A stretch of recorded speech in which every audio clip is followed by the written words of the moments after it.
Selamat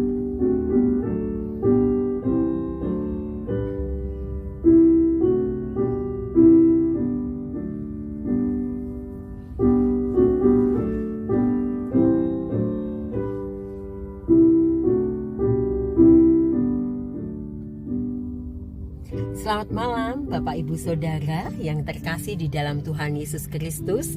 Mengucap syukur pada malam hari ini di dalam jam doa kita bersama-sama mendukung Pekan Doa PI Sedunia.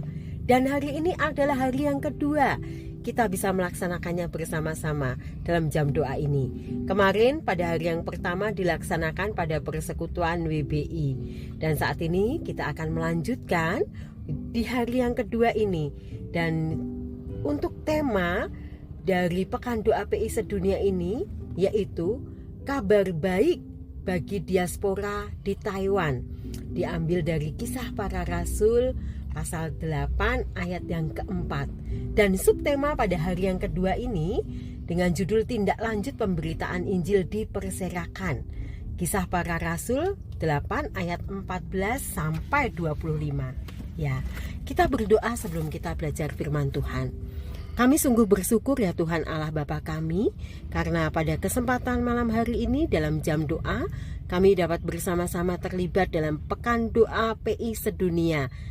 Tuhan, tolonglah kiranya Engkau memberkati kami, menuntun kami, sehingga kami boleh memahami firman Tuhan yang akan melandasi kami untuk kami bersama-sama berdoa secara khusus untuk pelayanan Injil yang ada di Taiwan. Kiranya Roh Kudus-Mu menuntun dan membimbing kami sehingga kami boleh memahaminya. Terima kasih Tuhan Yesus. Hanya di dalam nama Engkau saja kami menaikkan seluruh doa kami ini. Amin. Ya. Kemarin waktu hari yang pertama kita telah sama-sama belajar ya, terutama secara khusus untuk ibu-ibu yang datang persekutuan WBI, belajar bahwa melalui perserakan atau diaspora yang terjadi setelah Stefanus dianiaya, dia menjadi martir yang pertama, dan penganiayaan berlanjut kepada orang-orang Kristen yang ada di Yerusalem, dan kemudian mereka tersebar ya kemana-mana ya, dan juga Filipus sampai di Samaria. Nah, di Samaria ini Filipus memberitakan Injil. Dan di situ, di Samaria, kita ketahui bahwa terjadi pertobatan luar biasa. Pertobatan orang Samaria yang sederhana dan lugas. Ya. Filipus memberitakan Kristus kepada mereka dan mereka menerima pemberitaan itu. Silahkan Bapak Ibu baca di dalam Kisah Para Rasul 8 ayat 5-6. Selanjutnya, mereka menanggapi dengan percaya dan dibaptis. Orang-orang Samaria ini memberikan diri dengan sukarela untuk dibaptis. Ya, Kisah Para Rasul 8 ayat 12 sampai 13. Uniknya, dengan pertobatan orang Samaria adalah adanya tindak lanjut yang terjadi untuk mengajarkan berbagai doktrin yang berkaitan dengan konfirmasi, pengudusan, dan karunia rohani. Jadi ada pemeliharaan iman setelah ada kesaksian yang membawa pertobatan. Tindak lanjut itu dilakukan oleh Petrus dan Yohanes ya. Nah, kemudian ada Simon yang berusaha memberi karunia rohani. Kalau dibaca lebih lanjut itu di ayat 18 sampai 24 ya.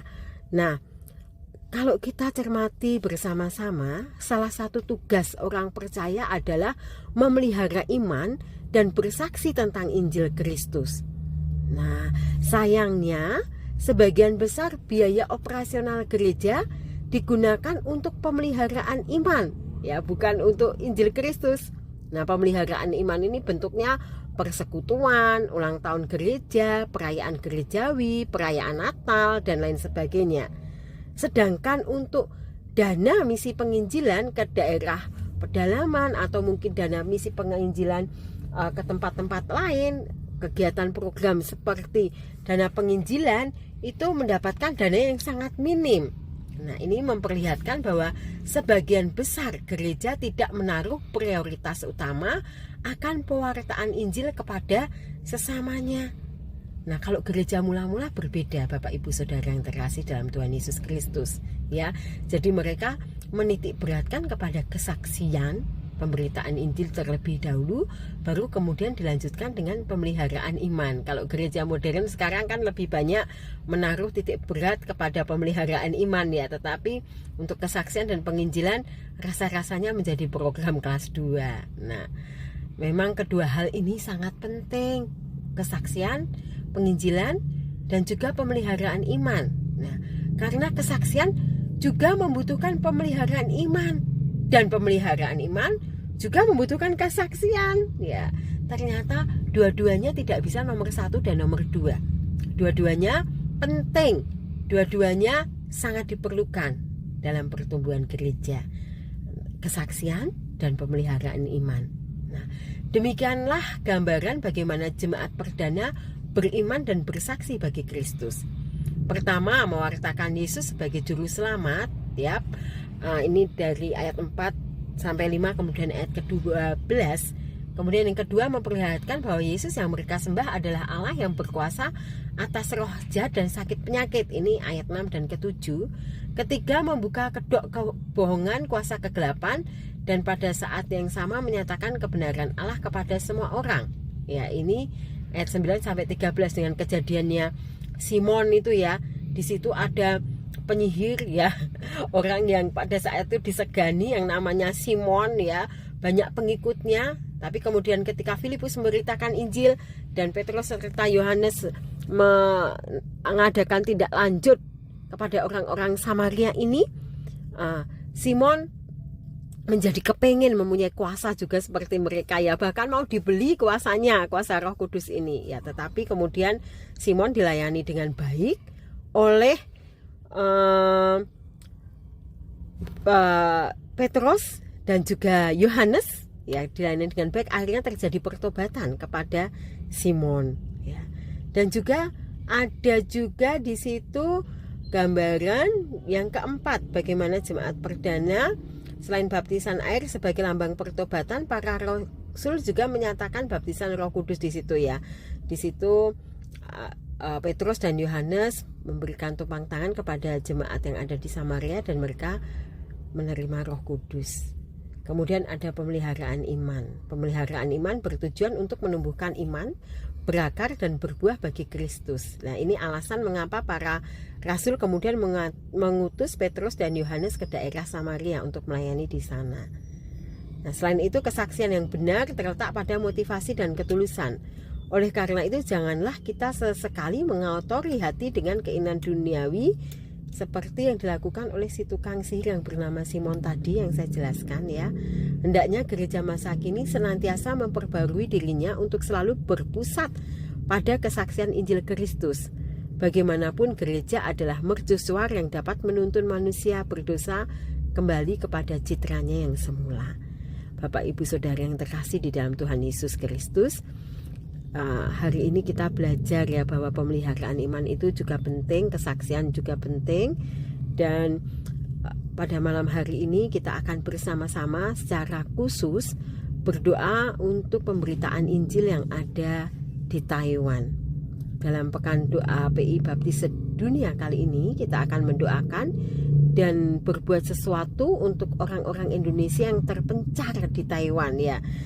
Orang Indonesia mereka diaspora ke Taiwan, dan di Taiwan pun mereka terpencar, ya. Di antara mereka ini ada yang telah menerima pemberitaan Injil lalu menjadi percaya kepada Yesus dan dibaptiskan.